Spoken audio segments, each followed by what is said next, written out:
So I realize that this will probably be a hot take in some respects, similar to my thoughts on Rogue One.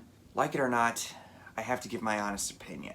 I wasn't even sure if I was going to talk about this, but I figured since 3 episodes are out, why not? Andor is the new series from Star Wars, talking about Captain Cassian Andor and how he became the person that we met in Rogue One. And this is supposed to be 12 episodes long, I believe. The present storyline flashing back occasionally to the past storyline with how he came to be where he is at this point in the timeline. And at this point, he's searching for his sister, while also being hunted by the certain police force since he killed 2 of their personnel. It's been a while since I've done actual video, it feels like. But I've been sick lately, and I've been trying to get myself back on my feet. Now it actually feels really good to get back into a rhythm of things. I do wish that I had more positive things to say about the show, well, so far at least, but I'm gonna call this first impressions. Since this is 3 episodes, we haven't seen the entire series yet, but when they announced the show, I wasn't really that excited. If you haven't been watching my channel for a while, if anyone is new, I did not care for Rogue One. I didn't hate it. I didn't think it was terrible, but I also wouldn't call it a good movie either. You can check out my review if you want to know my full thoughts. It's somewhere on my channel from a few years ago. I found it to be really overrated and the characters to just be very flat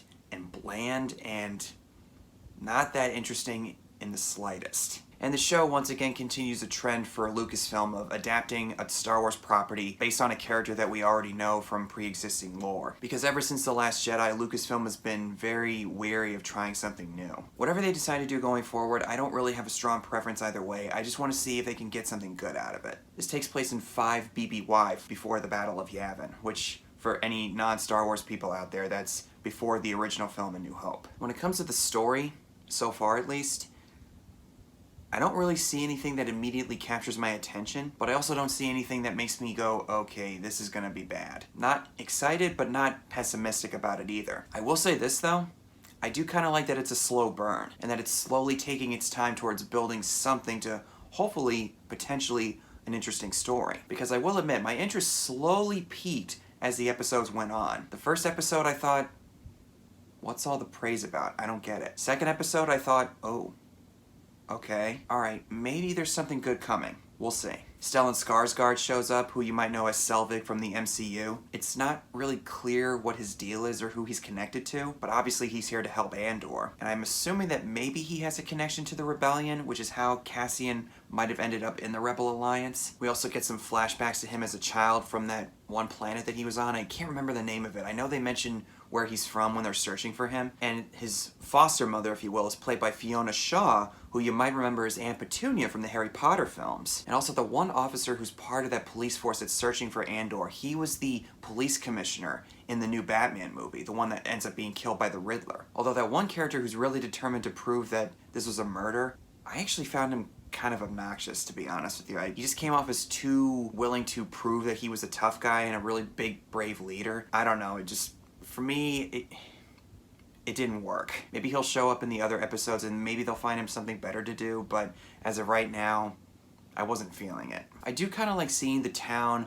building up some sort of a common rapport by clinging on those wind chimes or whatever they have to let people know that these police force are like, I guess they're like the Gestapo of this world that they're on. I can't remember the world's name. And how we see that one guy ringing the bell, kind of like back in the historic era of Europe when people would ring the bells in the church towers. There's one thing that we can count on Star Wars to do is continuing to expand on the world building, and the show does exactly that in a lot of good ways. So yeah, I'm really in a wait and see attitude with this one. I will watch the following episodes and see where they go with it. As of right now, I'm not really understanding what the hype is all about. Maybe it's because I just don't find Cassian Andor that interesting of a character. In fact, I find him kind of boring, but maybe the show can prove otherwise to me.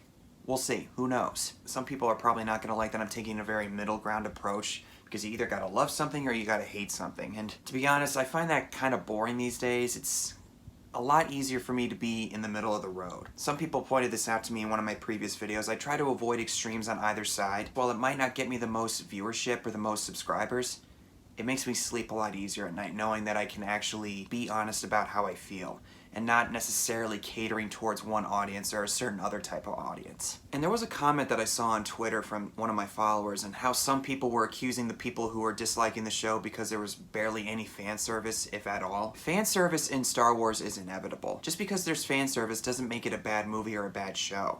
It's how it's used which makes it good or bad. Now that's entirely down to personal opinion. There were some things that I picked up on, like the droids or one model of a small bantha. Those are little Easter eggs that they threw in there, so inevitably there is some fan service in there. I'm not going to list off the names of the Easter eggs that I found in there because that's not what I do. I leave that to Screen Crush and New Rockstars. Inevitably, fan service is going to be in there. If you don't like it, then don't waste your time watching it. Odds are there will probably be some sort of Easter egg that lets us know that this is part of the Star Wars universe. Not everybody is a big Star Wars fan. There's some casual viewers out there that are going to watch this. My overall verdict on this show so far has nothing to do with the lack of fan service. I just don't really see anything, as of right now, that's captivating my attention. But we'll see what happens with the rest of the show. So those are my first impressions. Hopefully I didn't piss off too many people, although I probably did to some degree. Either way, comment below and tell me what your thoughts are. Thank you guys so much for watching, and I'll see you guys in the next one.